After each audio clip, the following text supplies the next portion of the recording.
ఆడించి సంతోషమే. వైజాగ్ ఆడించాలి.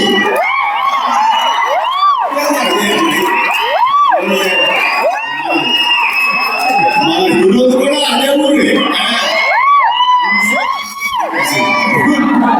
సో ఇందులో సత్యరాజ్ గారు ఉన్నారు, సత్య ఉన్నాడు, అండ్ సునీల్ అందరి గురించి బ్రదర్, అండ్ కన్నడ చూసినటువంటి ఒక అద్భుతమైన యాక్టర్ ధనుంజయ్. ఆయన గురించి నేను విన్నాను కానీ సినిమాలు చూడలేదు, చేయలేదు. బట్ పుష్ప చూసాను. పుష్ప ఎక్కడ ఈ సినిమాలో చాలా మంచి గుర్తింపు వచ్చింది. తను కూడా మంచి ఆర్టిస్ట్ గా, తెలుగు యాక్టర్ గా తను సెటిల్ అవుతాడు అంటారు. ఎలాంటి సందేహం లేదు. All the very best Dhananjay. And ఇక సత్యదేవ్ గురించి ఏం చెప్పు. నాకు ఇద్దరు తమ్ముళ్ళు ఉంటే కనుక అందులో ఇంకో తమ్ముడు, మూడో తమ్ముడు.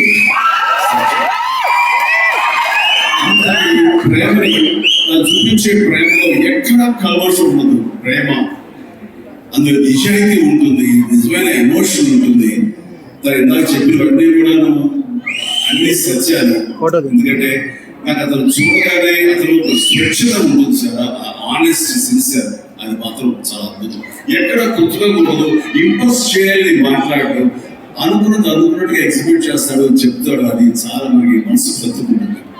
నేను ఫస్ట్ టైం ఈ పాండమిక్ లోనే ఒక సినిమా చూసే, సినిమా పేరు బ్రహ్మాస్త్రం.